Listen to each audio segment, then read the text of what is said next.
Ato yung libro nga panabasa, ang tambang nito, kung gusto niyo makita ang someone nga gusto yun yung kauban sa mong kinabuhi, may isa na pamati nga yan dito daw.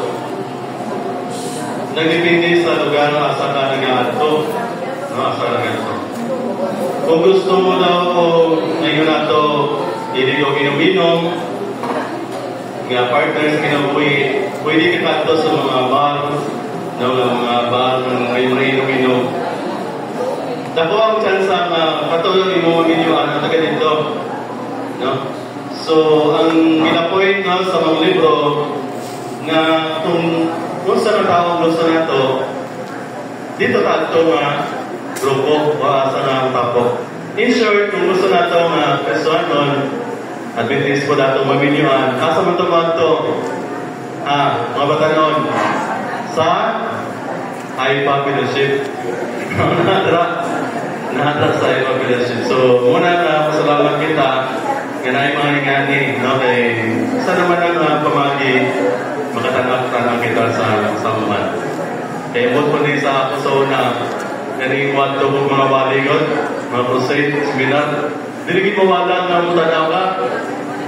Katanaw ko sa bali, crusade mo tanaw ko siya sa isa na normal na sa ato mga batanan. So, I hope na nining gabi mag-inspire po ako sa tananaw sa inyong pagkalagan sa Ginoo. Sa pagkalagan sa Ginoo. So, ako malikon na itong mensahe o sa ganito, pagkatubang sa mga struggle sa kinabuhi.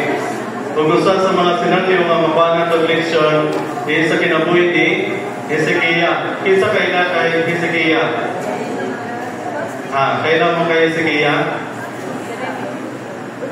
Wala na kayo ba? Wala na ang encounter here.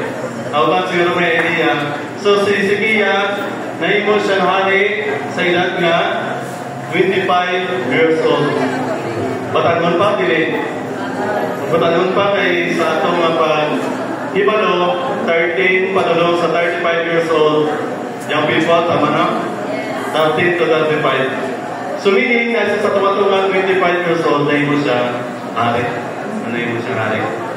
Kaya may mo kang hari may sunan, dili basta-basta. Nga naman, so sa atong panahon ka doon, presidente ka doon, alam-alam kay nga naman, mag-manage ka lang sa ginganian. Na kung presidente ka doon, mag-manage ka sa nasyon, provide ka kinalanan sa tao, tabang sa matabang. Pero sa mga panahon tayo, sa ilan, no, kumuhalin ka, ready na yun ka nga mapatay. Nga naman, kay puso sa unang panahon ng away, no, gina. Karoon galing na yung mga part no, sa Israel o sa Gaza. Karoon ang Iran, nagpatila na po sa Israel. So, hindi pa sa mga lugar.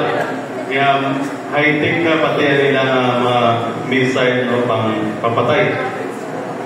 O sa yaring Hezekiah may sunan at makita na matinumanon siya sa Ginoo. Kung sumala sa istorya, iyang ipangbungkad ang tanang mga larawan de bulto.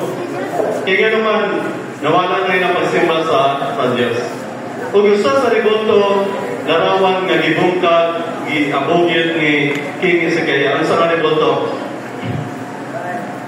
Nga kay ribulto may sunan, nga na yung mga Israelites, nga gibungkag niya ni Hezekiah. Ang usa sa mga rason sa isona at tamawaban, nga nung pwede maging maglarawan, usa sa ilang gamit is sa time ni Moses. Ang saging mo ni Moses? Nga ribulto. No? Buta na ito, katong arka. Pero may isa ito, may isa na katong iyang stage. Na itong brass na doon nga snake. No? So, na mo na ito, ribulto nila.